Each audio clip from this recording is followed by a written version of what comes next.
Okay, welcome to Geopedia learning platforms all geographers. দেখা যাচ্ছে, শোনা যাচ্ছে সব কিছু।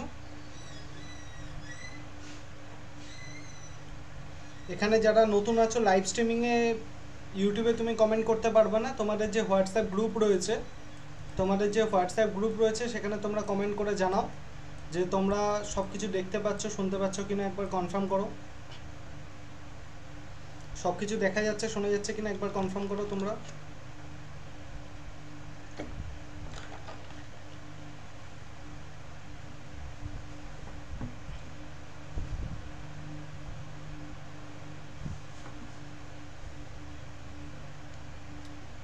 সব কিছু দেখা যাচ্ছে, শোনা যাচ্ছে, তোমরা সব কিছু দেখতে পাচ্ছ, শুনতে পাচ্ছ।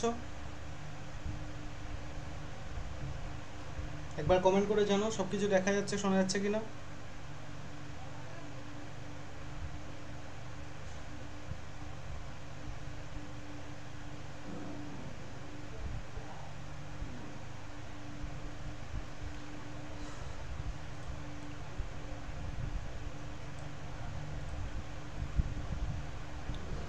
ওকে, আজকে তাহলে ইউজিসি নেটের যে সিলেবাস রয়েছে সেই ইউজিসি নেটের সিলেবাস বা সিইউটি পিজি যেটাই বলো না কেন, সে কম্বাইন্ড সিলেবাসের আমরা যেরকম পড়ছিলাম geomorphology, climatology, oceanography, geography of environment, population settlement, geography of economic activity হয়ে গেছে। সোশ্যাল কালচারটা বাকি আছে, জিওগ্রাফিক্যাল থট বাকি আছে। আমরা জিওগ্রাফিক্যাল টেকনিক করছিলাম।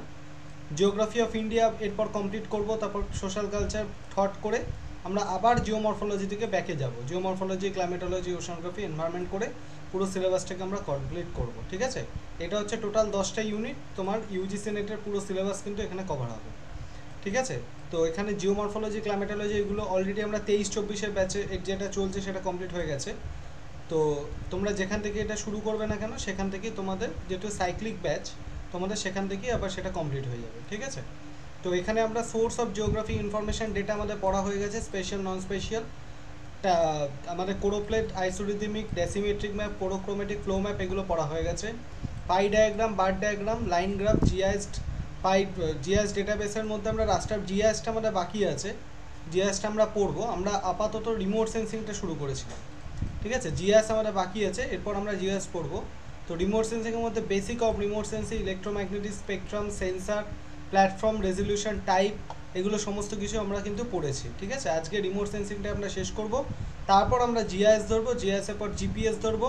তারপর আমরা স্ট্যাটিস্টিক্স পড়বো। স্ট্যাটিস্টিক্স হয়ে গেলে তারপর আমরা মরফোমেট্রিক টেকনিক যেগুলো আছে মরফোমেট্রিক টেকনিক করব। ঠিক আছে, তাহলে এইগুলো করলে আমাদের প্র্যাকটিক্যাল জিওগ্রাফিটা শেষ হয়ে যাবে। প্র্যাকটিক্যাল জিওগ্রাফিটা হওয়ার পর জিওগ্রাফিক্যাল থট এবং সোশ্যাল কালচার, পলিটিক্যাল জিওগ্রাফিটা হয়ে গেলে আমরা জিওগ্রাফি অফ ইন্ডিয়া ধরবো। ঠিক আছে, জিওগ্রাফি অফ ইন্ডিয়া কমপ্লিট হয়ে গেলে 10টা ইউনিট কমপ্লিট হচ্ছে। আবার ইউনিট 1 জিওমরফোলজি থেকে ক্লাস স্টার্ট হবে তারপরের দিন থেকে। ঠিক আছে, তো সুতরাং যে যেখানেই শুরু করবে না কেন তার সেখান থেকে সাইক্লিক ওয়েতে এটা চলতে থাকবে। তার সাথে সাথে পেপার 1ও একটা আছে। পেপার 1 যেখানে তুমি 10টা ইউনিটই পাবে, টিচিং অ্যাপটিটিউড, রিসার্চ অ্যাপটিটিউড, এরকম করে 10টা ইউনিট আছে। সে পেপার 1-এর যে ক্লাস সেটা কিন্তু তোমাদের প্যারালালি স্টার্ট হবে কিছুদিনের মধ্যে। ঠিক আছে, তো যারা তোমরা ক্লাস করতে চাও তো অবশ্যই আমার সাথে কন্ট্যাক্ট করতে পারো। এখানে তুমি সমস্ত মেটেরিয়ালটা কিন্তু পেয়ে যাবে। ঠিক আছে, আচ্ছা, তো আমাদের পার্ট 4 যেটা জিওগ্রাফিক্যাল টেকনিকের যে পার্ট 4 রয়েছে, সেই জিওগ্রাফিক্যাল টেকনিকের পার্ট 4-এর ক্ষেত্রে আমরা কি করছিলাম, পুরো রিমোট সেন্সিংটা আমরা পড়ছিলাম। ঠিক আছে, তো কী কী আমরা পড়েছি যদি এক ঝলক আমরা দেখে নিই। রিমোট সেন্সিংয়ে ইন্ট্রোডাকশন পড়েছি আমরা, রিমোট সেন্সিংয়ে হিস্ট্রি পড়েছি, প্রসেস অফ রিমোট সেন্সিং যেটা ভেরি ইম্পর্টেন্ট, সেই প্রসেস অফ রিমোট সেন্সিং আমরা পড়েছি। প্রসেস অফ রিমোট সেন্সিংয়ের পর যেটা আমরা পড়েছি ইন্টারঅ্যাকশন উইথ দ্য টার্গেট। ঠিক আছে, অ্যাবজর্পশন পড়েছি আমরা, কার্বন ডাইঅক্সাইড, ওয়াটার ভেপার, যেসব গ্রিন হাউস গ্যাস, স্ক্যাটারিং কাকে বলে সেটা পড়েছি। স্ক্যাটারিংয়ের ক্লাসিফিকেশন পড়েছি, র্যালে স্ক্যাটারিং, মি স্ক্যাটারিং, সেগুলো পড়েছি। রামান স্ক্যাটারিং পড়েছি, রিফ্র্যাকশন পড়েছি, রিফ্লেকশন পড়েছি। সেন্সারের মধ্যে প্যাসিভ সেন্সার, অ্যাক্টিভ সেন্সার আমরা দেখেছি, অ্যাক্টিভ সেন্সার, প্যাসিভ সেন্সার। সবথেকে গুরুত্বপূর্ণ ব্যাপার আরেকটা যেটা খুব গুরুত্বপূর্ণ কনসেপ্ট, ইলেকট্রোম্যাগনেটিক স্পেকট্রাম, আমরা সেটা পড়েছি। তারপর আমরা বিভিন্ন রকম যে ওয়েভলেন্থগুলো রয়েছে সেই ওয়েভলেন্থগুলো আমরা দেখেছিলাম, কিলোমিটার, মিটার, সেন্টিমিটার, মিলিমিটার, সেগুলো দেখেছি। তারপর আমরা রিজিয়ানগুলো দেখেছি, গামা রেস, এক্স রেস, তার বৈশিষ্ট্যগুলো, ওয়েভলেন্থ ইত্যাদি। এবার তারপর আমরা ভিজুয়াল ইমেজ ইন্টারপ্রিটেশন পড়েছিলাম, টোন কাকে বলে, শেপ কাকে বলে, সাইজ, ঠিক আছে, টেক্সচার, এগুলো পড়েছি। তার এবার ক্লাসিফিকেশন ছিল প্রাইমারি, সেকেন্ডারি, টার্সিয়ারি, সব পড়েছি। তারপর আমরা স্যাটেলাইট পড়েছি, স্যাটেলাইট কাকে বলে, স্যাটেলাইটের বৈশিষ্ট্য কী হয়, অরবিট কত ধরনের হয়ে থাকে, এই বিভিন্ন অরবিটগুলো আমরা পড়েছি, high orbit, low orbit, medium orbit, geostationary, geosynchronous, এগুলো সমস্ত কিছু আমরা পড়েছি। সোয়াত পড়েছি, সোয়াত কাকে বলে আগের দিনই আমরা সোয়াত পড়েছি। সোয়াতের পর হচ্ছে নাদির কাকে বলে সেটা পড়েছিলাম, ঠিক আছে। তো ইমেজ রেজলিউশন পড়েছি, এটা আরেকটা খুব ইম্পর্টেন্ট টপিক, স্পেশাল রেজলিউশন, ঠিক আছে। স্পেশাল রেজলিউশন পড়েছি। স্পেশাল রেজলিউশনের পর আমরা পড়েছি temporal resolution, radiometric resolution, spectral resolution, ঠিক আছে। এরপর আজ থেকে যেটা শুরু হবে সেটা ইমেজ ইন্টারপ্রিটেশন, যেখানে তোমরা কী কী পাবে, ট্রু কালার ইমেজ কাকে বলে, ফলস কালার ইমেজ কাকে বলে, এবং ট্রু কালার থেকে ফলস কালারের যে কালারগুলো হয় সেগুলো আমরা দেখব। তারপর ওয়ার্ল্ডের যে সমস্ত রিমোট সেন্সিং প্রোগ্রামগুলো হয়েছে, কবে কোন স্যাটেলাইট লঞ্চ করেছে তার একটা লিস্ট আমরা দেখব। এরপর শুরু হবে ইন্ডিয়ান রিমোট সেন্সিং, ইন্ডিয়ার যে সমস্ত হিস্ট্রি বা রিমোট সেন্সিংয়ের প্রসেস রয়েছে সেগুলো আমরা পড়বো। সেখানে ইসরোর যে কনসেপ্ট রয়েছে সেই কনসেপ্ট আমরা দেখবো, ইসরো কীভাবে তৈরি হলো না হলো, রিজনাল অর্গানাইজেশনগুলো রয়েছে সেগুলো আমরা দেখবো। টোটাল আমরা হিস্ট্রি পড়বো ইন্ডিয়া রিমোট সেন্সিংয়ে। ইন্ডিয়া রিমোট সেন্সিংয়ে দুটো সিরিজ হয়, আইআরএস সিরিজ, ইনস্যাট সিরিজ, সেটাও দেখবো। তারপর হচ্ছে ইন্ডিয়ার ক্ষেত্রে যে বিভিন্ন মিশনগুলো রয়েছে, কোন রকেট বা কোন স্পেসে কোন সময় কোন স্যাটেলাইট গেছে, কত সালে গেছে, তার স্পেস ক্রাফটের কী নাম ছিল, এগুলো আমরা দেখবো, ঠিক আছে। তারপর আইআরএস মিশনটা আমরা দেখবো। আইআরএস মিশন পর ন্যাশনাল রিমোট সেন্সিং এজেন্সি কি সেটা পড়বো। আইআইআরএস যেটা দেরাদুনে রয়েছে সেটা পড়বো। তারপর লাস্ট আমরা যেটা দেখবো ইন্ডিয়ার একদম টোটাল হিস্ট্রি, আইআরএস 1 থেকে শুরু করে রিসোর্সস্যাট 2 পর্যন্ত টোটাল হিস্ট্রিটাকে আমরা দেখবো, যে কোন স্যাটেলাইট কোন সময় গেছে, তার লঞ্চ ভেহিকেল এবং ডেট, ঠিক আছে। এই অবধি করলে আমাদের রিমোট সেন্সিং কমপ্লিট হবে, ঠিক আছে। এই অবধি করলে আমাদের রিমোট সেন্সিং কমপ্লিট হবে। এরপর আমরা যে ক্লাস করবো সেটা হচ্ছে জিআইএস। তো রিমোট সেন্সিংয়ের যে ডিটেলসে তোমাদের পড়িয়ে দিয়েছি রিমোট সেন্সিংয়ের থিওরি ক্লাস, আমার আশা করি তোমাদের আর এক্সট্রা এরপর রিমোট সেন্সিংয়ে আর কোনো কিছু লাগবে না, ঠিক আছে। তোমরা পোস্ট গ্র্যাজুয়েশনে যারা আছো, পোস্ট গ্র্যাজুয়েশনে যারা সেকেন্ড সেমিস্টারে আছো, পোস্ট গ্র্যাজুয়েশনে মাস্টার ডিগ্রি সেকেন্ড সেমিস্টারে আছো, ক্যালকাটা ইউনিভার্সিটিতে বলে রাখি এই সেকেন্ড সেমিস্টারে তোমাদের রিমোট সেন্সিংয়ের একটা ইউনিট আছে, যেখানে তোমাদের থিওরিটা এখান থেকে পড়লেই কমপ্লিট হয়ে যাবে, তোমাদের এক্সট্রা আর কোনো জায়গা থেকে পড়তে হবে না। এখানে যা দেওয়া আছে মোর দ্যান এনাফ তোমাদের জন্য, ঠিক আছে। তো তার সাথে সাথে তোমাদের কী হবে, কম্পিটিটিভের জিওগ্রাফি যেটা সেটাও ক্লিয়ার হবে, এবং সাথে সাথে তোমাদের যে সিলেবাসটা মাস্টার ডিগ্রি সেটাও কমপ্লিট হবে। জিওগ্রাফির যেটা গ্র্যাজুয়েশন রয়েছে সেটাও কিন্তু তোমাদের ইকুয়ালি কমপ্লিট হবে, ঠিক আছে। আচ্ছা, আরেকটা কথা বলে রাখি, তোমাদের এই যে 10টা ইউনিট আমি বললাম, এই 10টা ইউনিট কিন্তু তোমরা যদি একবার কভার করে ফেলতে পারো জিওগ্রাফি, এই 10টা ইউনিট যদি তোমাদের খুব ভালো করে কভার হয়ে যায়, তাহলে কিন্তু তোমাদের আর কোনো চিন্তা থাকবে না, তোমরা কিন্তু জিওগ্রাফি দিয়ে যে কোনো এক্সাম, এখন দেখবে ওয়েস্ট বেঙ্গলে এসএলএসটি এক্সাম হচ্ছে, মাদ্রাসা যে সমস্ত পরীক্ষাগুলো হচ্ছে, ঠিক আছে, স্কুলের নিয়োগের জন্য যে সমস্ত পরীক্ষা হচ্ছে, এছাড়া যেগুলো ইংলিশ মিডিয়াম স্কুলে পিজিটি লেভেলের এক্সাম হয় 11-12 টিচারের জন্য, ঠিক আছে। এছাড়া নেট তো রয়েছে, তার সাথে সাথে সেট রয়েছে, ঠিক আছে। তারপর নেট সেট পাস করলে তোমার অ্যাসিস্ট্যান্ট প্রফেসরের যে এক্সাম হয়, এই সমস্ত এক্সাম কিন্তু তুমি ইকুয়ালি কমপ্লিট করতে পারবে এই 10টা ইউনিটকে যদি তুমি ভালো করে পড়ে ফেলতে পারো, ঠিক আছে। তাই 10টা ইউনিটকে খুব ভালো করে রেডি করো, জিওগ্রাফি তোমার একদম হাতে স্ট্রং হয়ে যাবে, এবং তখন তুমি দেখবে। আর এমসিকিউ তো আমাদের ফ্রি ব্যাচ যেটা হয়, যেখানে তুমি এমসিকিউ শুধু প্র্যাকটিস পাবে, আমাদের ইউটিউবে যেটা তুমি ফ্রি ক্লাস দেখতে পাও, সেখানে যাবে, সেখানে গেলে তোমরা ইউটিউবে কিছু ফ্রি ক্লাস দেখতে পাবে, সেখান থেকে তোমরা ইজিলি কিন্তু তোমরা তোমাদের যে প্র্যাকটিস সেটা করে বুঝতে পারবে তোমাদের কতটা ইমপ্রুভ হচ্ছে কি হচ্ছে না। এই 10টা ইউনিটকে খুব ভালো করে কিন্তু তোমরা কভার করতে থাকো। যদি জিওগ্রাফি সাবজেক্টে তুমি কিছু করতে চাও, জিওগ্রাফি সাবজেক্টটাকে নিয়ে তুমি জীবনে এগোতে চাও, তাহলে কিন্তু 10টা ইউনিটকে খুব ভালো করে নিজেকে তোমাদের রক্ত করতে হবে। আর এখানে পড়লে কি একটা সুবিধা আছে, তোমাকে এক্সট্রা করে কোনো কন্টেন্ট বা মেটেরিয়াল নিজেকে হাতে বানাতে হবে না, তুমি নিজেই দেখলে যে এখানে কী ধরনের কন্টেন্ট বা পিডিএফ তুমি পাবে। এই যে পিডিএফ পাবে এটাকে জাস্ট তুমি ডাউনলোড করবে, এবং ডাউনলোড করার পর এটা তোমাদের মেলের মাধ্যমে যাবে, ঠিক আছে, এটা তোমাদের মেলের মাধ্যমে যাবে। তো মেলে এই কন্টেন্টটা পিডিএফটা পেতে গেলে তোমাদের পে করতে হবে। যারা ফ্রি স্টুডেন্ট রয়েছে ক্লাস দেখছো, তারা হয়তো ক্লাসের অ্যাক্সেসটা পেয়েছো, কিন্তু কন্টেন্ট তোমরা পাবে না, ঠিক আছে। কন্টেন্টটার জন্য যারা পেড করেছে তাদের মেলে ক্লাস শেষ হওয়ার 5 মিনিটের মধ্যে কিন্তু তাদের কাছে মেল চলে যায়, এবং পুরো পিডিএফটা তারা পেয়ে যায়, ঠিক আছে। তো সেটা যদি তোমরা পেয়ে যাও এবং তারপর গো থ্রু করলে পুরো জিনিসটাই তোমাদের একদম ক্লিয়ার হয়ে যাবে, ঠিক আছে। আশা করি তোমাদের কাছে ক্লিয়ার হয়েছে। যারা যারা ক্লাস দেখছো ইয়েস অর নো একবার কমেন্ট করে জানাও, তাহলে আমরা ক্লাস স্টার্ট করব।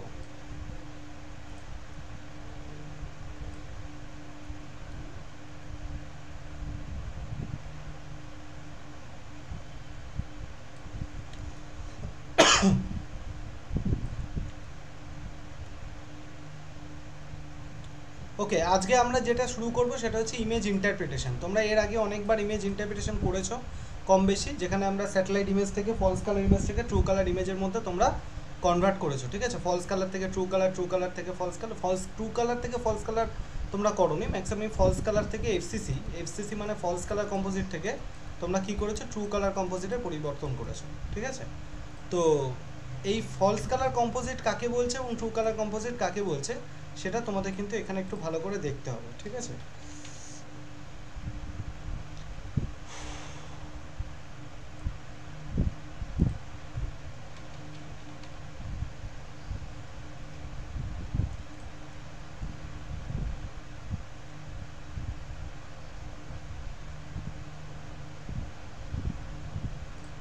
আচ্ছা চলো, তো ন্যাচারাল আর ট্রু কালার কম্পোজিট কাকে বলে? ট্রু কালার মানে এটা মাথায় রাখবে যে ট্রু কালার মানে যে কালারটা অরিজিনালি তুমি ম্যাপের মধ্যে দেখতে পাচ্ছ, ঠিক আছে, মানে যেখানে ধরো অরিজিনাল কালার, ধরো ভেজিটেশনে অরিজিনাল কালার কি হয়, গ্রিন, তাহলে যে ম্যাপে ভেজিটেশনকে গ্রিন দেখানো হচ্ছে, সেটেলমেন্ট কি থাকে, সেটেলমেন্ট হচ্ছে রেড, ঠিক আছে, তো সেটেলমেন্টকে রেডে দেখানো হচ্ছে, ঠিক আছে, ওয়াটার বডিজ হচ্ছে ব্লুতে দেখানো হচ্ছে। তো এরকম যদি কোনো ম্যাপ থাকে ওয়াটার বডিজকে ব্লুতে দেখানো হচ্ছে যেটা অরিজিনাল কালার, তখনই সেটাকে আমরা ট্রু কালার কম্পোজিট বলি। এরকম ম্যাপ কি হতে পারে, তোমরা সবাই টোপোশিট ইউজ করেছো, রাইট, তো টোপোশিট হচ্ছে কি তোমাদের ট্রু কালার কম্পোজিট বা ট্রু কালার ম্যাপ, ঠিক আছে। কিন্তু তোমাদের যে স্যাটেলাইট ইমেজারি তোমরা ইউজ করো, স্যাটেলাইট ইমেজ, সেখানে কি অরিজিনাল কালারটা দেওয়া থাকে? দেওয়া থাকে না, সেখানে ভেজিটেশনকে কি দেওয়া থাকে, রেড দেওয়া থাকে, সেটেলমেন্টকে কি কালার দেওয়া থাকে, কাইন্ড অফ একটা ব্লু কালার তোমরা দেখতে পাবে, ওয়াটার বডিজ কি কালার দেওয়া থাকে, ব্ল্যাক কালার দেখতে পাবে। তো এই যে বিভিন্ন কালারের চেঞ্জগুলো যেগুলো আলাদা আলাদা কালার দিয়ে ডিনোট করা থাকে সেইগুলোকে বলা থাকে ফলস কালার কম্পোজিট, যেটা স্যাটেলাইট ইমেজের মতো তোমরা দেখতে পাবে, ঠিক আছে। চলো, ট্রু কালার কম্পোজিট কাকে বলছে? ট্রু কালার কম্পোজিট বলতে তোমরা দেখতে পাচ্ছ যেটাকে ন্যাচারাল কালার ও ট্রু কালার যখন ইমেজের মধ্যে ডিসপ্লে করা হয় তখন সেটাকে বলে ট্রু কালার কম্পোজিট, ঠিক আছে। আরও একবার জিনিসটা দেখে নাও তাহলে কি বলছে, ট্রু কালার কম্পোজিট কাকে বলছে। ট্রু কালার কম্পোজিট হচ্ছে যেখানে ন্যাচারাল ও true colour composite is an image displaying a combination of the visible red, green and blue, যেখানে রেড, গ্রিন আর ব্লু এই তিনটে ব্যান্ডকেই দেখানো হয়, সেটাকে আমরা কি বলি, সেটাকে ট্রু কালার কম্পোজিট বলে উল্লেখ করা হয়। এটা হচ্ছে কীরকম থাকে, RGB, যেটাকে রেড, গ্রিন আর ব্লু এই তিনটে রঙের কম্বিনেশনের মাধ্যমে যখন কোনো ইমেজকে দেখানো হয় সেটাকে বলা থাকে ট্রু কালার কম্পোজিট। আমরা তোমাদেরকে পড়িয়েছিলাম যে ইলেকট্রোম্যাগনেটিক রেডিয়েশন, ইএমআর কাকে বলে, সূর্য থেকে যে আলোটা আসছে সেটাকে রিমোট সেন্সিংয়ের ভাষায় ইএমআর বলে। ইএমআরের মধ্যে অনেকগুলো ডিভিশন থাকে, ইএমআরের মধ্যে ভিজিবল থাকে, ঠিক আছে, ভিজিবল ওয়েভ থাকে, নিয়ার ইনফ্রারেড থাকে, আলট্রাভায়োলেট থাকে, এরকম বিভিন্ন ওয়েভ এই ইএমআরের মধ্যে দেখতে পাওয়া যায়, তাই তো। এর মধ্যে তোমরা এই যে রেড, গ্রিন, ব্লু যেটা, সেটা হচ্ছে ভিজিবল ওয়েভের মধ্যে দেখা যায়, ভিজিবল ওয়েভ। কেন? কারণ এই ভিজিবল ওয়েভটা আমরা চোখে দেখতে পাই, বাকি তোমার ধরো আলট্রাভায়োলেট ধরো, নিয়ার ইনফ্রারেড ধরো, এই সমস্ত ওয়েভগুলো কিন্তু আমরা চোখে দেখতে পাই না, কিন্তু ভিজিবল যে ওয়েভটা রয়েছে সেটা কিন্তু আমরা চোখে দেখতে পাই। এবং ভিজিবল ওয়েভেরই তিনটে কালার নিয়ে তৈরি হয়, একটা রেড, একটা গ্রিন আর একটা হচ্ছে ব্লু, যেটাকে আমরা শর্ট ফর্মে RGB বলতে পারি। আর এই ভিজিবল ওয়েভ দিয়ে কিন্তু আমাদের ট্রু কালার কম্পোজিট বা ট্রু কালার ম্যাপ তৈরি হয়। ট্রু কালার ম্যাপের মধ্যে কি দেখতে পাও, ভেজিটেশন অ্যাপিয়ার্স গ্রিন, ভেজিটেশনকে কি কালার দেখানো হয়, গ্রিন কালার দেখানো হয়। ওয়াটার বডিজকে কি দেখানো হয়, ব্লু টু ব্ল্যাক কালারের দেখানো হয়। আর বেয়ার গ্রাউন্ড সারফেসকে আমরা কি দেখাতে পারি, গ্রে কালারের দেখাতে পারি, গ্রে অ্যান্ড ব্রাউন কালারের দেখাতে পারি। So natural color image can be low in contrast and somewhat hazy due to the scattering of blue light by the atmosphere. তাহলে ন্যাচারাল যে কালার থাকে সেখানে কি হচ্ছে, একটু হেজি কালার দেখতে হয়। কেন? সেখানে আমি কি বললাম, RGB, রেড, গ্রিন, ব্লু এই তিনটে দিয়ে তৈরি হয়। তোমাদের আগেই আমি বলেছি যে তিনটে যে ওয়েভলেন্থ থাকে, ধরো আমি তোমাকে বলি রেড, একটা হলো রেড, আর একটা হলো তোমাদের রেড, একটা হচ্ছে গ্রিন, একটা হচ্ছে ব্লু।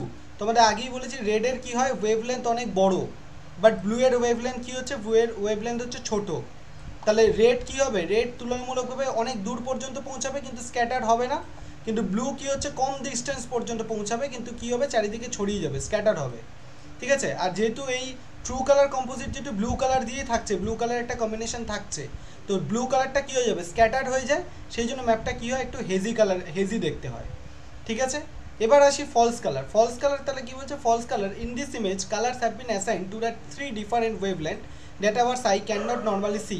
এখানে অন্য ওয়েভলেন্থ ইউজ করা হয়, মানে পয়েন্ট টু বি নোটেড, এখানে কিন্তু ভিজিবল ওয়েভলেন্থকে ইউজ করা হয় না। পরীক্ষায় যদি তোমাদের বলা হয় যে ট্রু কালার ইমেজের ক্ষেত্রে কোন ওয়েভলেন্থকে ইউজ করা হয়, ভিজিবল ইউজ করা হয়, ভিজিবল লাইট, ভিজিবল যেটা হয় সেটাকে ইউজ করা হয়। তার মধ্যে কোনটা থাকে, তিনটে কম্বিনেশন থাকে, RGB, রেড, গ্রিন আর ব্লু। কিন্তু ফলস কালার কম্পোজিটের ক্ষেত্রে আমরা ভিজিবলটা ইউজ করি না, তার বদলে হতে পারে আলট্রাভায়োলেট হতে পারে, অথবা হতে পারে নিয়ার ইনফ্রারেড হতে পারে, ঠিক আছে? ম্যাক্সিমাম ক্ষেত্রে নিয়ার ইনফ্রারেডটাই হয়।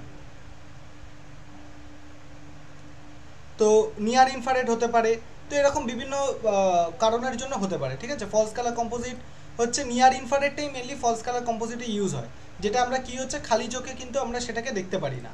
তো সেটাই বলছে 3 different wavelength that our eyes can not normally see. আমি বলেছি ইএমআর থেকে যে সমস্ত ওয়েভলেন্থ আছে একমাত্র যেটা তোমার সূর্যের মানে যেটা ভিজিবল লাইট সেটাই একমাত্র চোখে দেখা যায়, বাকিগুলো কিন্তু চোখে আমরা দেখতে পাই না। Just a minute.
ওকে, চলো তো কি বলছি ফলস কালার কম্পোজিট, তাহলে কি বলছে ফলস কালার কম্পোজিট হচ্ছে যেখানে আমরা ভিজিবল লাইটটা দেখতে পাচ্ছি না, ভিজিবল ছাড়া অন্য লাইট দেখতে পাচ্ছি যেটা আমরা চোখে দেখতে পাই না। ফলস কালার ইমেজ আর representation of the multispectral image produced using any bands other than visible red, green, blue as a red, green, blue components of the display. False color composite allow us to visualize wavelength that the human eyes cannot see. তাহলে এখানে এমন কিছু wavelength use করা হয় যেটা মানুষ খালি চোখে দেখতে পায় না। তাহলে কোন ধরনের, যেমন হচ্ছে নিয়ার ইনফ্রারেড হতে পারে, এনআইআর। তোমাদেরকে আগেই আমি পড়িয়েছি কী কী ওয়েভলেন্থ আসে, সেগুলো আমি তোমাদেরকে পুরোটা ডিটেলসে বলেছিলাম, ঠিক আছে? পুরোটা ডিটেলসে যখন আমি তোমাদের পড়িয়েছিলাম তোমরা একবার দেখে নাও, একবার গো থ্রু করে নাও যে কী কী পড়েছিলাম, কী কী রিজন হতে পারে। গামা হতে পারে, এক্সরে হতে পারে, আলট্রাভায়োলেট হতে পারে, photographic ultraviolet, visible infrared, reflected infrared, thermal infrared, microwave, radio wave. এর মধ্যে যদি তোমাদের ট্রু কালার ইমেজ তৈরি করতে হয়, ট্রু কালার টিসিসি, যদি তোমাদের ট্রু কালার ইমেজ তৈরি করতে হয় টিসিসি, তাহলে কোনটা হবে? ভিজিবল ওয়েভলেন্থ ইউজ করা হয়। আর যদি তোমরা দেখো যে এখানে ফলস কালার ইমেজ তোমরা ইউজ করতে চাও, তাহলে ম্যাক্সিমাম ক্ষেত্রে ইনফ্রারেড বা রিফ্লেক্টেড ইনফ্রারেড এটা কিন্তু ইউজ করা হয় ফলস কালার কম্পোজিটের ক্ষেত্রে, যে সমস্ত তোমরা স্যাটেলাইট ইমেজ ইউজ করো।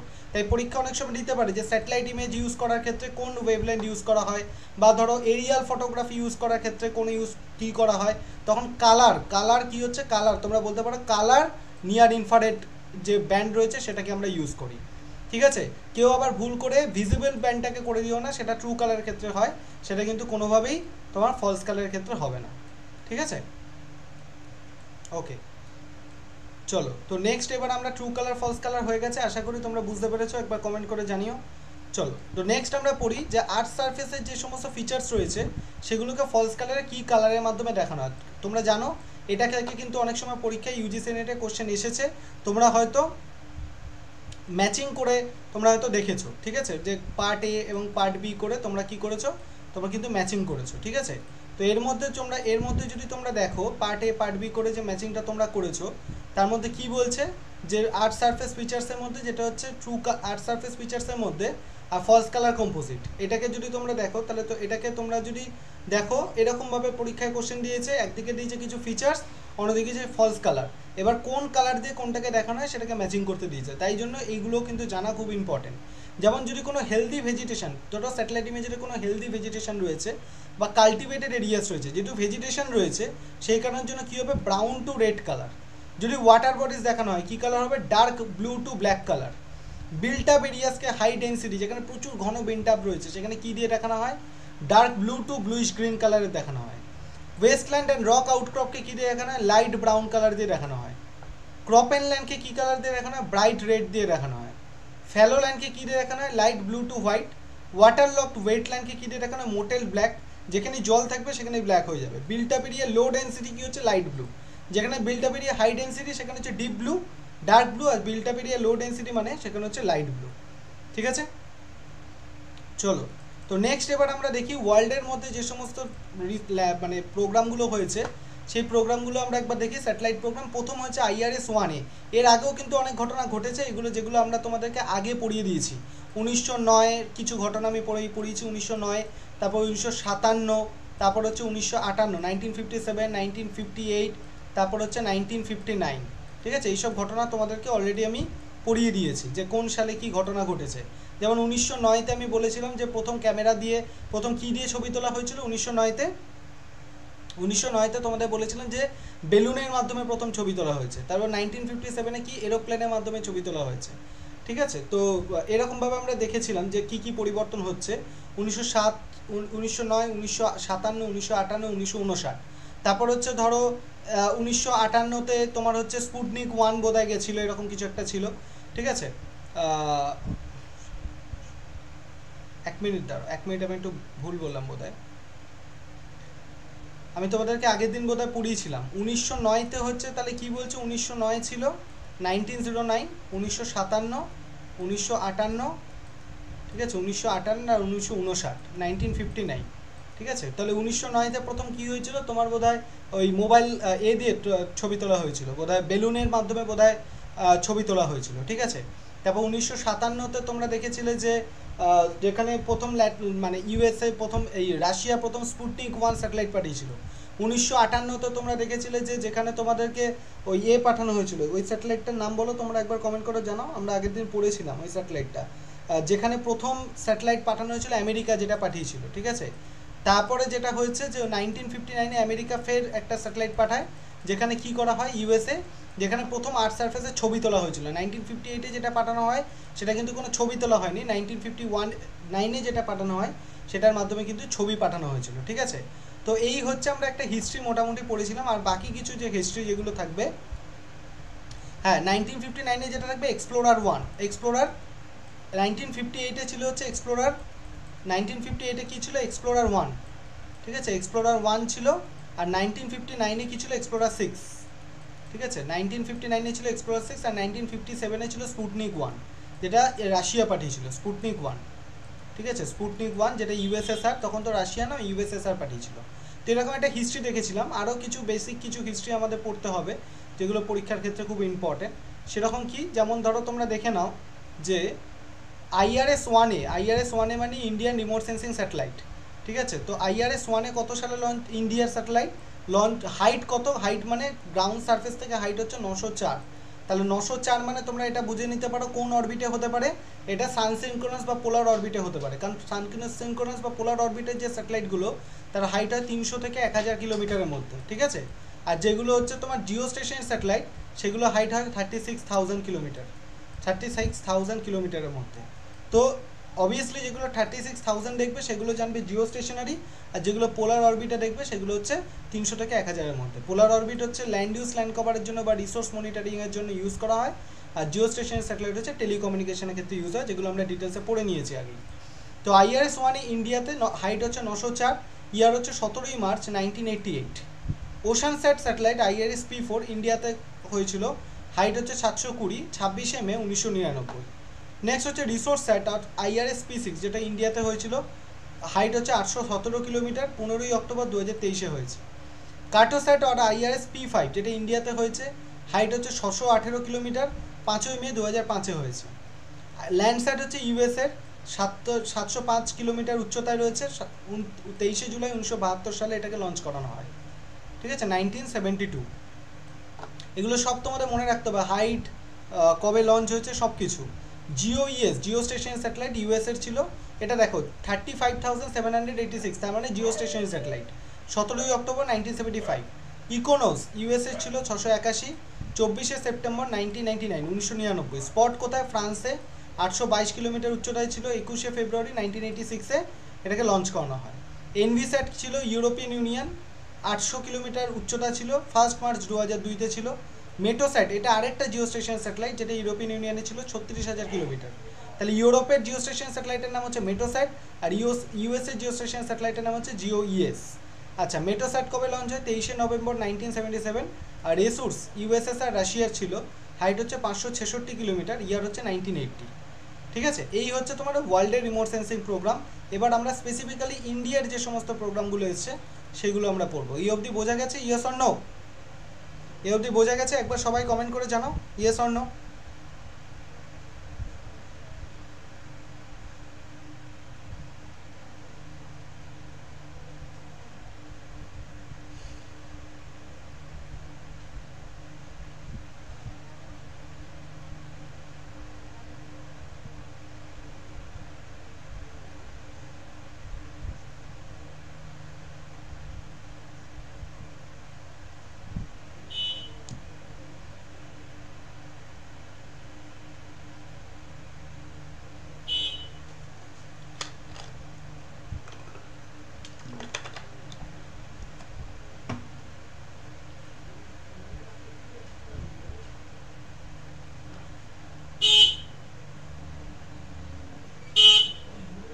ওকে, চলো। তো নেক্সট আমরা পড়ি ইন্ডিয়ান রিমোট সেন্সিং প্রোগ্রামটা আমরা পড়বো। ঠিক আছে, Indian remote sensing program, specifically ইন্ডিয়ার ক্ষেত্রে রিমোট সেন্সিং প্রোগ্রামটা আমরা পড়বো। ইন্ডিয়া রিমোট সেন্সিং প্রোগ্রামের ক্ষেত্রে আমরা কি দেখব, যে ইন্ডিয়াতে রিমোট সেন্সিং প্রোগ্রামের ক্ষেত্রে কি হচ্ছে, Indian space program started way back in 1920s when a scientist S.K. Mitro conducted a series of experiments to sound the atmosphere using ground-based radio technique in Kolkata. From 1950, Government of India started to revisit in space science program. From 1950 to 1962, Department of Atomic Energy provided fund for research in space sciences.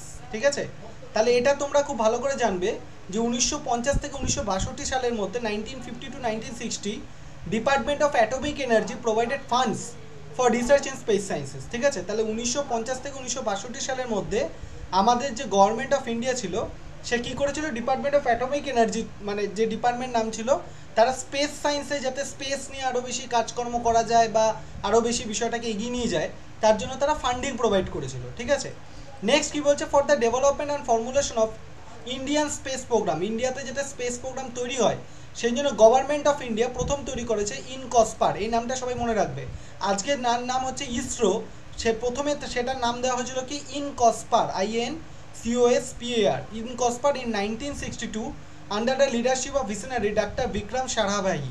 ঠিক আছে, কার নেতৃত্ব দেওয়া হয়েছিল, doctor Vikram Sarabhai, তিনি ছিলেন এখানকার প্রধান মানে একজন যিনি লিডার সেই তিনি ছিলেন। এবং ডাক্তার বিক্রম সারাভাইকে এই জন্য আমরা father of Indian space programme বলতে পারি। এবং এই 1960 সালে এটা কত সালে তৈরি হলো, 1962তে ইনকসপার তৈরি করলো government of India, INCOSPAR, INCOSPAR, INCOSPAR, right.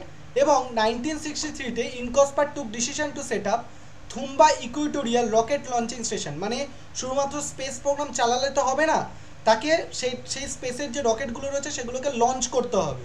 তো সেই কারণের জন্য Thumba equatorial rocket launching station একটা তৈরি করা হয় কত সালে, 1963তে। কোথায়, তিরুবনন্তপুরম, সাউথ ইন্ডিয়াতে, যাতে কী হয় স্যাটেলাইটগুলোকে লঞ্চ করানো যায়।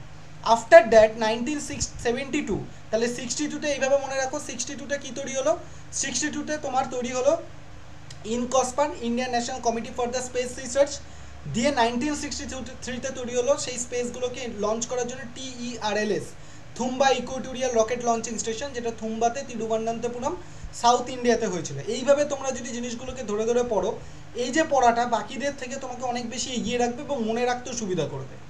Letter on in June 1972 government of India establish space commission and department of space, কি তৈরি করেছিল, ডিপার্টমেন্ট অফ স্পেস তৈরি করেছে, DOS, কত সালে, 1972তে। কারণ এই যে ইনকসপারটা যে তৈরি হলো, একে অ্যাডমিনিস্ট্রেট করবে কে, একে নিয়ম কানুনগুলোকে বাঁধবে কে, মানে একে মেনটেন করবে কে, তার জন্য ডিপার্টমেন্ট অফ স্পেস তৈরি করা হলো DOS। In the meantime, 1969, Dr. Vikram Sarabhai redesigned INCOSPAR as the Indian Space Research Organization ISRO, Bangalore, and it was brought under the DOS in September 1972. তাহলে 69-এ কি হলো, ডাক্তার বিক্রম সারাভাই ইনকসপারের যে নাম ছিল তাকে পরিবর্তন করে নাম দেওয়া হলো ইসরো, ISRO মানে Indian space research organisation, right? কত সালে দেওয়া হলো? 1969-এ ব্যাঙ্গালোরে। হেডকোয়ার্টার কোথায় ছিল? ব্যাঙ্গালোরে। It was brought under a DOS, department of space, in September 1972। এবং এটাকে যখন 1972-তে সেপ্টেম্বরে DOS, ডিপার্টমেন্ট অফ স্পেস যখন তৈরি করা হয় তখন তার আন্ডারে নিয়ে আসা হয়। আরও একবার তাহলে আমি তোমাদের রিভাইজ করে দিচ্ছি। তাহলে প্রথম কি তৈরি হলো? প্রথম তোমাদের তৈরি হলো 1962-তেই। প্রথম হচ্ছে 1962-তে। তাহলে কি তৈরি হলো? 1962-তে INCOSPAR, Indian national committee for space research, INCOSPAR তৈরি হলো। 1963-তে তোমাদের কি তৈরি হলো? 63-তে তৈরি হচ্ছে তোমাদের Thumba equatorial rocket launching station, equatorial rocket launching station, rocket launching station, TRLS, ঠিক আছে, রকেট লঞ্চিং স্টেশন। নেক্সট 1969-এ এই ইনকসপারের নামটাকে পরিবর্তন করে একটা বিক্রম সারাভাই ব্যাঙ্গালোরে তৈরি করলো কি? ISRO, Indian space research organisation. আর থুম্বা ইকুইটোরিয়াল রকেট লঞ্চিং স্টেশনটা কোথায় ছিল? তিরুবনন্তপুরমে ছিল, ঠিক আছে, তিরুবনন্তপুরমে ছিল, ঠিক আছে। তো 1972-তে কি তৈরি করা হলো? ডিপার্টমেন্ট অফ স্পেস তৈরি করা হলো, ডিপার্টমেন্ট অফ স্পেস। এবং এই ইসরোকে বা যত স্পেস প্রোগ্রাম রয়েছে তাকে এই 1972-তে DOS, ডিপার্টমেন্ট অফ স্পেসের আন্ডারে নিয়ে আসা হলো, ঠিক আছে। আশা করি বুঝতে পেরেছো এই অবধি। চলো এবার তাহলে আমরা ইসরো সম্পর্কে একটুখানি জিনিসটা দেখে নিই। ইসরো কি? এইটুকুন হিস্ট্রি তোমাদের মনে রাখতে হবে। ISRO is the nodal body of the space research under the control of government of India. মানে গভর্নমেন্ট অফ ইন্ডিয়ার দ্বারা যত স্পেস রিসার্চ হয়ে থাকে সেগুলো কে করে থাকে? ISRO, Indian space research organisation. এরকম অনেক স্পেস রিসার্চ অর্গানাইজেশন রয়েছে, কিন্তু সবার মধ্যে হেড যেটা, নোডাল বডি যেটা, সেটা হচ্ছে ISRO. It is one of the leading space research organisation in the world, ওয়ার্ল্ডের মধ্যে একটা লিডিং পজিশনে রয়েছে। It was constituted in its modern form in 1969। তাহলে ইসরো তার মডার্ন ফর্মটা হয়েছিল কত সালে? আগেই বললাম 1969-এ, with an objective to develop space technology, যাতে স্পেস টেকনোলজিটাকে আরও বেশি ডেভেলপ করানো যায় তার জন্য এটা করা হয়। It's application to various task of the nation, Indian space programme are executed through ISRO and 4 grant in 8 institution namely. এবং 4টে এর কী হচ্ছে? সাব রিজিওনাল ইনস্টিটিউশন ছিল, মানে ইসরো তো হেড যেটা ব্যাঙ্গালোরে ছিল, এবং 4টে রিজিওনাল ইনস্টিটিউশন ছিল। কি কি? একটা হচ্ছে, মানে ছিল মানে আছে, একটা হচ্ছে NRSC, যেটাকে বলে national remote sensing centre, Hyderabad. আরেকটা হচ্ছে ফিজিক্যাল রিসার্চ ল্যাবরেটরি, যেটা হচ্ছে আহমেদাবাদ। আরেকটা হচ্ছে national atmospheric research laboratory, NARL, Tirupati. আরেকটা হচ্ছে north east space application centre, Umiam, Meghalaya. Very very important, very very important, very very important. পরীক্ষা দিতে পারে যে 4টে যে সমস্ত নোডাল এজেন্সিগুলো ছিল, সাব রিজিওনাল এজেন্সি, তাদের নাম কি? তাহলে একটা হচ্ছে NRSC, যেটা হচ্ছে national remote sensing agency Hyderabad বা centre Hyderabad, physical research laboratory Ahmedabad, national atmospheric research laboratory Tirupati, north east space application centre Umiam, Meghalaya. এছাড়া আরও অনেক রিজিওনাল সেন্টারগুলো রয়েছে যেগুলো তোমার স্পেস নিয়ে কাজ করে, যেমন সেমিকন্ডাক্টর ল্যাবরেটরি হচ্ছে মোহালি। আমি একদম বেছে যেগুলো মেন ইম্পর্টেন্ট সেগুলো তোমাদের কাছে এনেছি, যেগুলো তোমাদের কাজে লাগবে। Indian institute of space science and technology হচ্ছে তিরুবনন্তপুরম। ইসরো হচ্ছে তোমরা জানো Bangalore, Indian space research organisation. INSPACE, INSPACE, Indian national space promotion and authorisation centre. Antrix কি বলছে? Antrix corporation limited. NSIL হচ্ছে new space India limited. Vikram Sarabhai space centre হচ্ছে Thiruvananthapuram. LPSC হচ্ছে liquid propulsion system centre. Satish Dhawan space centre হচ্ছে শ্রীহারিকোটা। এটা তোমরা সবাই জানো, যেখান থেকে ইসরোর রকেট লঞ্চ হয়। ইসরোর যেখান থেকে রকেট লঞ্চ হয় তার নাম হচ্ছে সতীশ ধাওয়ান স্পেস সেন্টার, যেটা শ্রীহারিকোটাতে রয়েছে, ঠিক আছে। আচ্ছা, URSC কি হচ্ছে? UR রাও স্যাটেলাইট সেন্টার। আর স্পেস অ্যাপ্লিকেশন সেন্টার কোথায় রয়েছে? আহমেদাবাদে।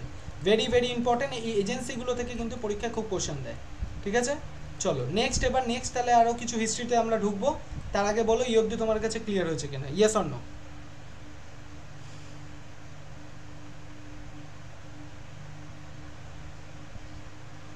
এই অবধি তোমার কাছে ক্লিয়ার হচ্ছে, ইয়েস অর নো? একবার কমেন্ট করে জানাও।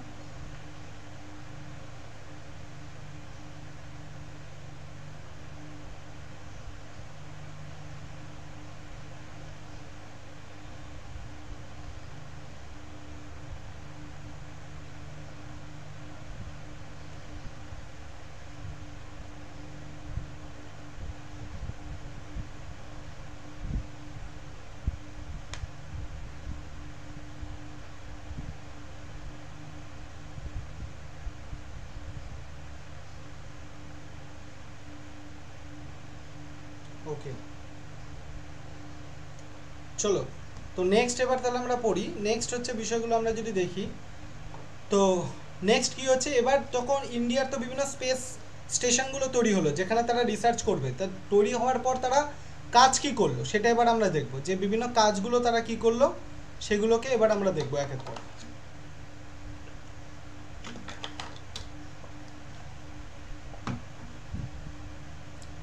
তোমাদের যারা নেটের স্টুডেন্ট আছো এখানে, তাদের বলে রাখি, যারা নেটের স্টুডেন্ট আছো এখানে, তোমাদের জন্য আমরা ইউটিউবে মানে ফ্রি ক্লাসে, যেটা ফ্রি ক্লাস চলে আমাদের ইউটিউবে, ফ্রি ক্লাস যেখানে ফ্রি লাইভ ক্লাস হয়, যেখানে আমরা প্র্যাকটিস করি আর কি, সেখানে কিছু পেপার ওয়ানে ক্লাস আসবে নেক্সট উইক থেকে, ঠিক আছে? এবং এই ক্লাসটা তোমাদের যতদিন চলবে, তোমাদের ইউজিসি নেট এক্সামের আগে অবধি এটা চলবে, ঠিক আছে?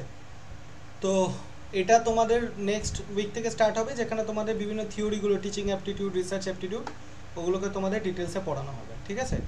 তো তোমরা চ্যানেলটাকে অবশ্যই সাবস্ক্রাইব করে রাখো এবং চ্যানেলটার সাথে জুড়ে থাকো। আচ্ছা, সবার ফর্ম ফিল আপ হয়ে গেছে আশা করি?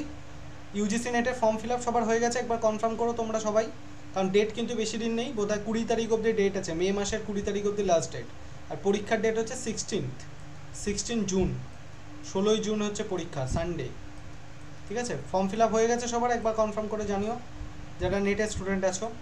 ওকে, আচ্ছা, later India enter the space age with launching of the first Indian scientific low orbit satellite. তোমাদের আগের দিন আমি পড়িয়েছিলাম low orbit satellite, high orbit satellite, এগুলো সব আমি আগের দিন দেখিয়েছি, যদি আরেকবার মনে করিয়ে দিই তোমাদের, দেখে নিতে পারো। This is the low orbit satellite, এটা হচ্ছে লো অরবিট স্যাটেলাইট, দেখতে পাচ্ছ নিশ্চয়ই তোমরা। তাহলে লো অরবিট স্যাটেলাইটের হাইট কত হয়? 180 কিলোমিটার থেকে 2000 কিলোমিটার। মিডিয়াম আর্থ অরবিটের স্যাটেলাইট কত হয়? 2000 কিলোমিটার থেকে 35,786। জিও স্টেশনারি কত হয়? 35,786, মানে 35,786। অ্যান্ড হাই আর্থ অরবিট যেটা হচ্ছে সেটা হচ্ছে 35,786 এর বেশি, ঠিক আছে? তো এটা কিন্তু তোমরা একটু মাথায় রেখো। ওকে, তো এবার যেটা হচ্ছে ব্যাপার আমরা দেখব,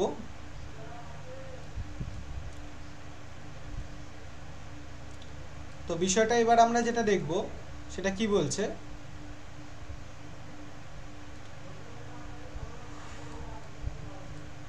ওকে, তো দেখো এখানে কি বলছে, later India enter the space age with launching the first Indian scientific low orbit satellite.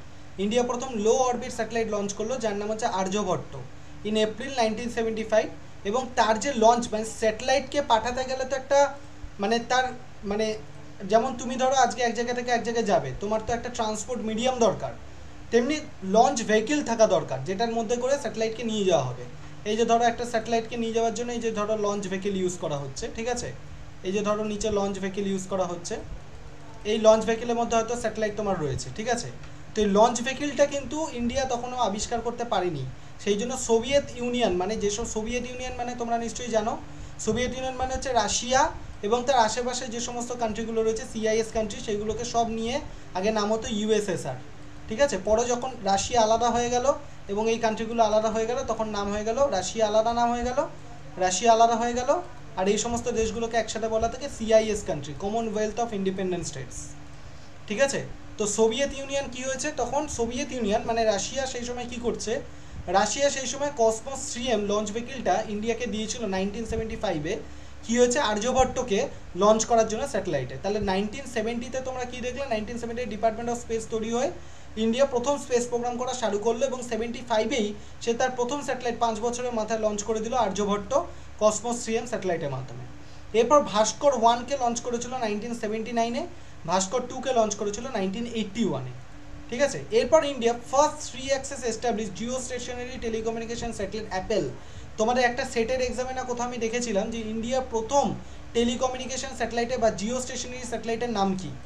Jio stationery satellite মানে কোন অরবিট নিশ্চয়ই তোমাদের আর বলে দিতে হবে না। জিও স্টেশনারি অরবিট মানে হচ্ছে যেটা 35,786 অরবিট যেটা থাকে এরকমভাবে, যেটা ওয়েস্ট টু ইস্টের দিকে মুভ করে, সেটাকে বলে জিও স্টেশনারি অরবিট। তো এই জিও স্টেশনারি অরবিটের প্রথম স্যাটেলাইট হচ্ছে ইন্ডিয়ার অ্যাপেল, যার নাম হচ্ছে এরিয়েন প্যাসেঞ্জার পাইলট এক্সপেরিমেন্ট।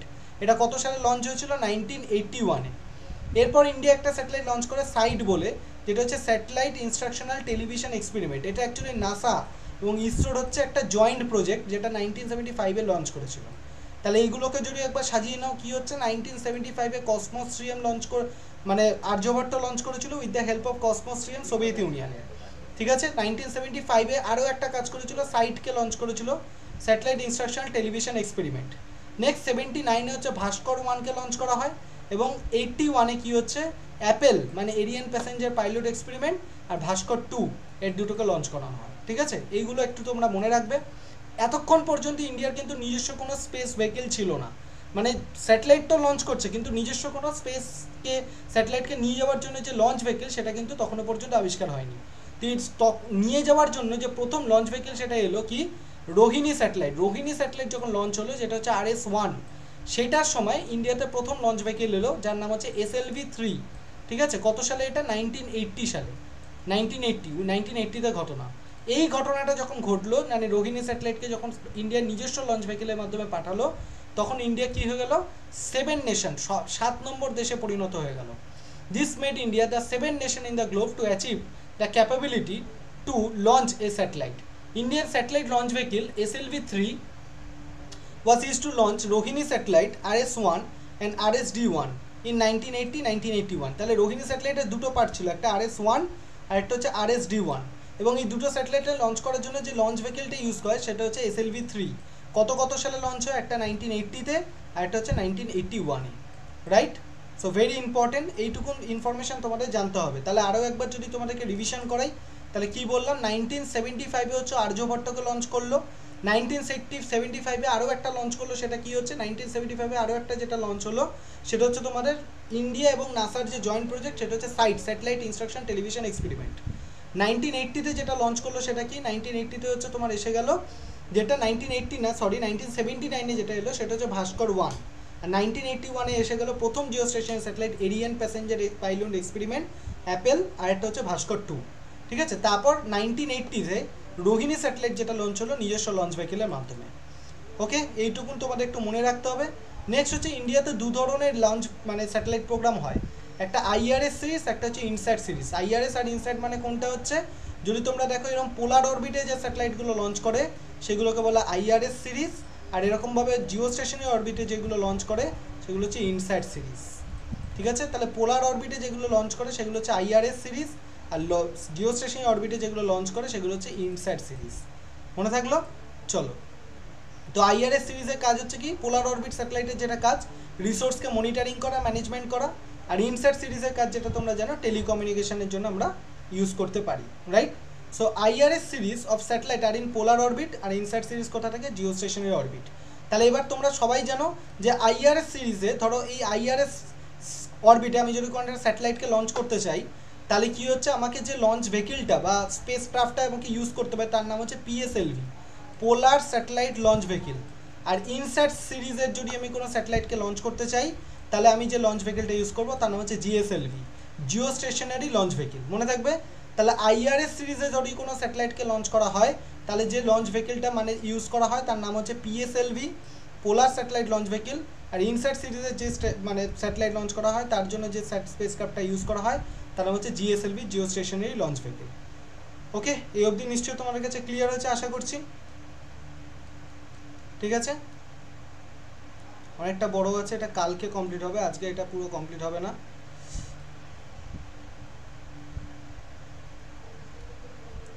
ওকে, PSLV আর GSLV, ঠিক আছে। তো এবার যেটা দেখো, Indian remote sensing satellite series, IRS series. Indian remote sensing মানে IRS সিরিজ। IRS সিরিজ বলতে কোনগুলোকে বলছে? যেগুলো ধরো তোমার পোলার অরবিটে লাগানো রয়েছে এরকম স্যাটেলাইটের কথা এখানে কিন্তু বলা হচ্ছে। ঠিক আছে, তো IRS সিরিজ কীভাবে তৈরি হচ্ছে ইন্ডিয়াতে? IRS সিরিজগুলো দেখো। আচ্ছা, তোমরা যারা নতুন মানে ডেমো ক্লাস করছো তারা হয়তো জানো না, এখানে যে ইম্পর্টেন্ট পয়েন্টগুলো রয়েছে যেগুলো মার্ক করা আছে সেগুলো তোমরা ক্লাস চলাকালীন নোট করতে করতে যাবে, যেগুলো তোমাদের শর্ট নোট বলা হবে। এই শর্ট নোটই তোমাদেরকে হেল্প করবে এক্সামের সময় রিভিশন করার জন্য, কুইক রিভিশনের জন্য। ঠিক আছে, এইভাবে তোমরা প্রিপারেশান করো। আর আমি তোমাদের বলে রাখছি, 3টে জিনিস খুব দরকার: সিলেবাস, প্রিভিয়াস ইয়ারের কোশ্চেন, আর হচ্ছে প্র্যাকটিস।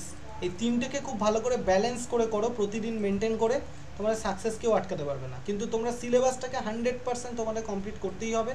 আর তোমাদের যদি মনে হয় এইভাবেই তোমরা সিলেবাসটাকে কমপ্লিট করতে চাও, আমার সাথে জুড়লে তোমাদের সুবিধা হবে, তাহলে অবশ্যই আমার সাথে কন্ট্যাক্ট করতে পারো। ঠিক আছে, আমি তোমাদের হোয়াটসঅ্যাপ গ্রুপেই রয়েছি, আমার ফোন নাম্বার তুমি পেয়ে যাবে হোয়াটসঅ্যাপ গ্রুপে, সেখান থেকে আমার সাথে কন্ট্যাক্ট করতে পারো। বা আমি আরেকবার বলেছি ফোন নাম্বার 8583890659। তুমি ফোন করবে, ফোন করে কন্ট্যাক্ট করবে, হোয়াটসঅ্যাপ মেসেজ না করে তুমি ডাইরেক্ট ফোন করবে, যে বা ইন্টারেস্টেড থাকবে অবশ্যই ফোন করে তুমি না যোগাযোগ করবে, তাহলে তুমি এখানে তোমাকে বিভিন্ন রকমভাবে হেল্প করা হবে, ঠিক আছে? ওকে,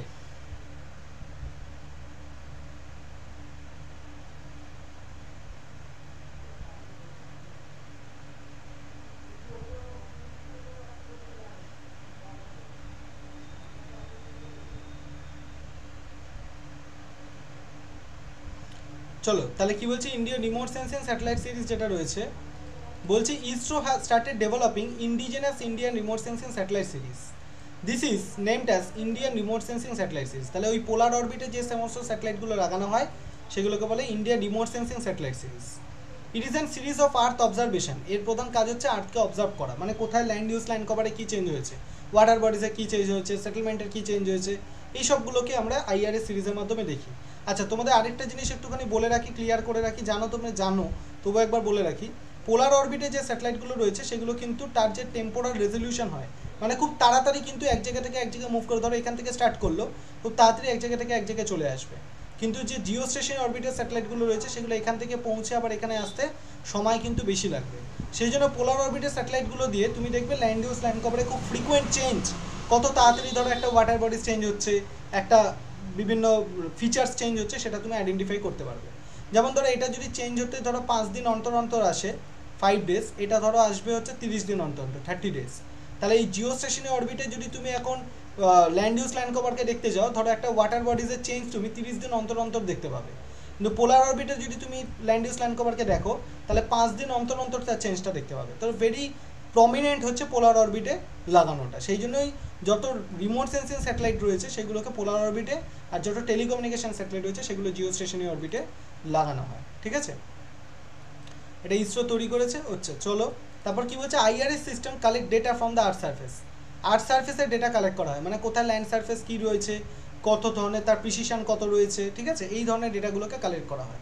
আচ্ছা, আইআরএস মিশনের প্রধান উদ্দেশ্যগুলো কি বলছে, কম্পোনেন্ট। প্রথম বলছে to develop a 3 axis stabilised polar sun synchronous satellite with multispectral sensor for acquiring imagery of earth sensor application. তাহলে বলছে প্রথমত আইআরএস মিশন করতে গেলে আমাকে তো একটা পোলার অরবিটের স্যাটেলাইটকে লঞ্চ করতে হবে, যেটা বলে পোলার সানসিনক্রোনাস স্যাটেলাইট।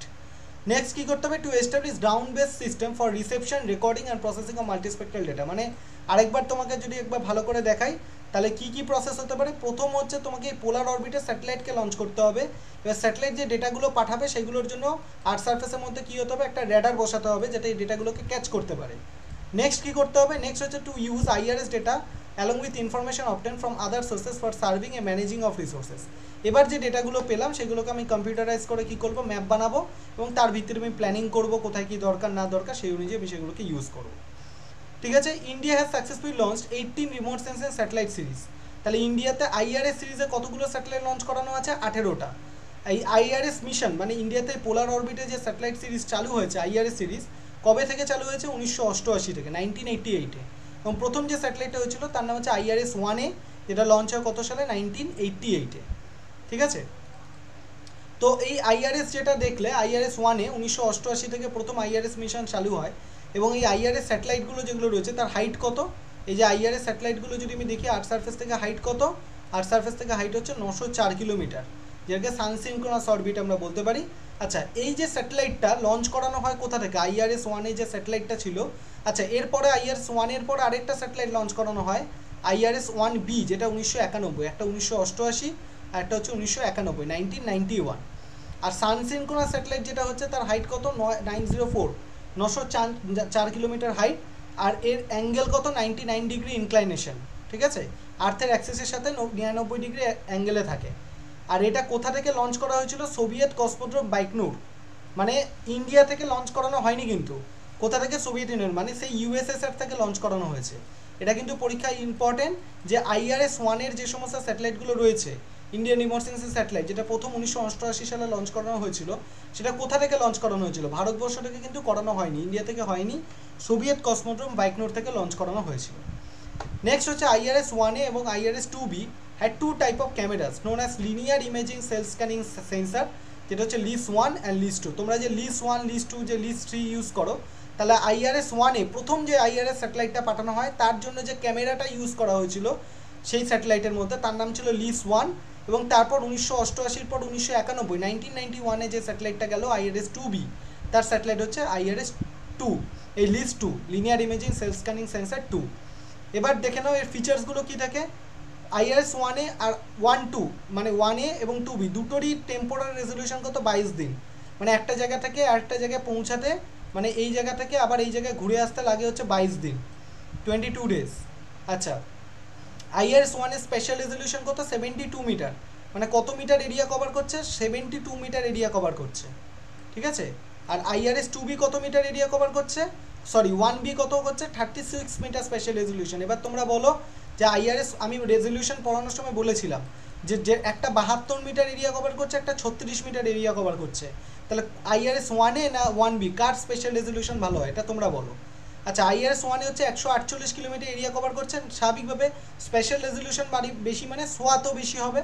আর IRS-1B হচ্ছে সোয়াত হচ্ছে 74 কিলোমিটার গ্রাউন্ড সোয়াত। সোয়াত মানে কি আমি আবারও একবার বলে দিই, সোয়াত মানে হচ্ছে স্যাটেলাইট যখন খালি চোখ মানে একবারে যতটা এরিয়া কভার করছে, ধরো এখানে একটা স্যাটেলাইট লাগানো আছে, তাহলে খালি চোখে সে কতটা এরিয়া দেখতে পাচ্ছে। যেমন আমি এখন যদি সোজা তাকাই, আমি এখান থেকে এত অবধি দেখতে পাচ্ছি, পিছনের দিকে কিছু আমি দেখতে পাচ্ছি না, তাহলে আমার সোয়াত হচ্ছে এখান থেকে এত অবধি হচ্ছে সোয়াত। তাহলে এই যে সোয়াত মানে একটা স্যাটেলাইট কতটা অংশ সে দেখতে পাচ্ছে, কভার করছে, এটাকে তার সোয়াত বলা হয়। তাহলে IRS-1 এর ক্ষেত্রে যেহেতু স্পেশাল রেজলিউশন বেশি এরিয়া কভার করছে, তাই জন্য তার সোয়াতও বেশি, কত 148 কিলোমিটার। আর IRS-1Bর ক্ষেত্রে সোয়াত কত হচ্ছে 36 মিটার স্পেশাল রেজলিউশন, এবং সোয়াত হচ্ছে 74 কিলোমিটার গ্রাউন্ড সোয়াত, ঠিক আছে। এই হচ্ছে IRS-1A এবং 1Bর বৈশিষ্ট্য। এরপর থেকে তোমরা এরপর যে বিষয়গুলো পাবে সেগুলো হচ্ছে তোমরা এখানে দেখতে পাবে যে 74 কিলোমিটার গ্রাউন্ড সোয়াত তোমরা এখানে দেখতে পাচ্ছ। আচ্ছা, রিমোট সেন্সিংটাকে হয়তো শেষই হয়ে যাবে। আচ্ছা, তো এখানে তোমরা একবার দেখে নাও যে ইন্ডিয়াতে তোমাদের কি কি মাইলস্টোন অ্যাচিভ করেছে, মানে ইন্ডিয়া রিমোট সেন্সিংয়ের ক্ষেত্রে, ঠিক আছে। এটা নিচেও সেম আছে, তোমরা নিচেরটা দিয়েও পড়তে পারো, এটা যদি নাও মনে হয় তোমরা নিচে কম্বাইন করে করা আছে সেখান থেকে দেখতে পারো, ঠিক আছে। তো এবার যেটা বলছে ন্যাশনাল রিমোট সেন্সিং এজেন্সি, যেটা আমরা বললাম যে ইসরোর একটা রিজনাল সেন্টার, যেটা ন্যাশনাল রিমোট সেন্সিং সেন্টার, যেটা কোথায় তৈরি হয়েছে হায়দ্রাবাদে তৈরি হয়েছে, কত সালে 1974-এ হায়দ্রাবাদে তৈরি হয়েছে। আরেকটা রয়েছে Indian institute of remote sensing IIRS Dehradun, যেটাও ইসরোর আন্ডারেই রয়েছে, গভর্নমেন্ট অফ ইন্ডিয়া, যেখানেও স্পেস প্রোগ্রাম নিয়ে কাজ করা হয়ে থাকে। আর IIRS-এ মেনলি দেখবে স্পেস প্রোগ্রামের যে সমস্ত পড়াশোনাগুলো, মানে স্টুডেন্টরা ওখানে গিয়ে বিভিন্ন কোর্স বা ডিগ্রি স্পেস রিলেটেড সেই সমস্ত পড়াশোনা করতে পারে, যেটা ইসরোতে হয় না। আচ্ছা, ইন্ডিয়ার বিভিন্ন স্যাটেলাইট প্রোগ্রামগুলো যদি দেখি, প্রথম IRS-1A লঞ্চ হয়েছে 1988-এ, যেটা এই কিছুক্ষণ আগে বললাম। লঞ্চ ভেহিকল হচ্ছে ভোস্টক USSR। তোমরা চাইলে এই লঞ্চ ভেহিকলগুলোকে বাদ দিতে পারো, ঠিক আছে। তোমরা ডেট অফ লঞ্চ আর নেম অফ স্যাটেলাইট এইগুলো কিন্তু তোমরা পড়তে হবে। IRS-1A 17 মার্চ 1988, এই ডেটগুলোও মনে রাখতে হবে। IRS-1B হচ্ছে 29 মার্চ 1991, IRS-P1 হচ্ছে 20 সেপ্টেম্বর 1993, IRS-P2 হচ্ছে 15 অক্টোবর 1994, IRS-1C হচ্ছে 28 ডিসেম্বর 1995, IRS-P3 হচ্ছে 21 মার্চ 1996, IRS-1D হচ্ছে 29 সেপ্টেম্বর 1997, IRS-P4 হচ্ছে যেটাকে আমরা ওশানস্যাট 1 বলি, পরীক্ষা এটাও দিয়ে দেয় যে IRS-P4 এর কী নাম, ওশানস্যাট 1, রাইট, 27 মে 1999, টেকনোলজি এক্সপেরিমেন্ট স্যাটেলাইট TES 22 মানে 22 অক্টোবর 2001, IRS-P6কে আমরা বলি রিসোর্সস্যাট 1 স্যাটেলাইট, যেটা লঞ্চ হয়েছে 17 অক্টোবর 2003, IRS-P5 হচ্ছে কার্টোস্যাট 1, যেটা 5 মে 2005-এ লঞ্চ হয়েছে, IRS-P7 যেটা কার্টোস্যাট 2 10 জানুয়ারি 2007-এ লঞ্চ হয়েছে, কার্টোস্যাট 2A 28 এপ্রিল 2008-এ লঞ্চ হয়েছে, IMS-1 28 এপ্রিল 2008-এ, RISAT 2 20 April 2009, Oceansat 2 23 September 2009, Cartosat 2B হচ্ছে 12 জুলাই 2010, রিসোর্সস্যাট 2 হচ্ছে 20 এপ্রিল 2011, ঠিক আছে। আরও কিছু এখানে তুমি এক্সট্রা পেয়ে যাবে, যেমন ধরো হচ্ছে মঙ্গলযান 1 হচ্ছে 2013, এবং হচ্ছে চন্দ্রযান 2 যেটা হচ্ছে 2019, ঠিক আছে। এখানে তোমরা এক্সট্রা কিছু পেতে পারো। আবার ধরো চন্দ্রযান 1 যেটা ছিল সেটা হচ্ছে 2008, কার্টোস্যাট 2 ওখানে বোধহয় বললাম 2007-এ, ঠিক আছে। তো এরকমভাবে ইন্ডিয়ার যে সমস্ত স্পেস প্রোগ্রামগুলো রয়েছে সেগুলো তোমরা এখানে পেয়ে যাবে। তো এই হচ্ছে তোমাদের রিমোট সেন্সিং অ্যান্ড রিমোট সেন্সিংয়ের টোটাল ক্লাস। এই পুরো পিডিএফটা তোমরা রিমোট সেন্সিংয়ের পেলে। Thank you for joining this class. কেমন লাগলো একবার অবশ্যই কমেন্ট করে তোমরা জানাও। যারা ফ্রি ক্লাস দেখছো এবং যারা পেড ক্লাস দেখছো সবাই একবার কমেন্ট করে জানাও পুরো রিমোট সেন্সিংটা তোমরা কেমনভাবে পড়লে, কেমন লাগলো। পুরো রিমোট সেন্সিং হচ্ছে শুরু এখান থেকে একদম ইন্ট্রোডাকশন থেকে একদম ইন্ডিয়ান রিমোট সেন্সিং শেষ অবধি তোমরা পড়লে। তো তোমাদের আশা করি ভালো লাগলো, এবং এখানে যে কন্টেন্ট দেওয়া আছে সেটা তোমাদের এক্সাম পারপাসের জন্য মোর দ্যান এনাফ। ঠিক আছে, তোমাদের যারা পেইড স্টুডেন্ট আছে তাদের কাছে কিছু কন্টেন্ট তোমরা পৌঁছে যাবে কিছুক্ষণের মধ্যেই। আচ্ছা, আরেকটা কথা বলে রাখি, যারা ফ্রি স্টুডেন্ট রয়েছে তারা 8583890659 যদি তোমাদের মনে হয় ফোন করে কন্ট্যাক্ট করতে পারো তোমরা। ঠিক আছে। আচ্ছা, আরেকটা কথা তোমাদেরকে বলে রাখি যে তোমাদের আবার কালকে ক্লাস হবে, মানডে তোমাদের ক্লাস হবে, কাল থেকে তোমাদের জিআইএসএ ক্লাস শুরু হবে। ঠিক আছে, তো মানডে তোমাদের ক্লাস হবে, মানডেতে তোমাদের ক্লাস হবে। ঠিক আছে, কাল থেকে তোমাদের জিআইএসএ ক্লাস শুরু হবে। ঠিক আছে, যদি জিআইএসএ ক্লাস শুরু হয় ভালো, আমি একটা অপশান বলছি, জিআইএসএ ক্লাস শুরু হয় ভালো, আর না হলে পেপার ওয়ানের ক্লাস আমরা ফ্রি ক্লাসে করব। ঠিক আছে, নাহলে পেপার ওয়ানের যে ক্লাস হয়, পেপার ওয়ানের থিওরির ক্লাস, সেটা আমরা করব হচ্ছে ইউটিউবে।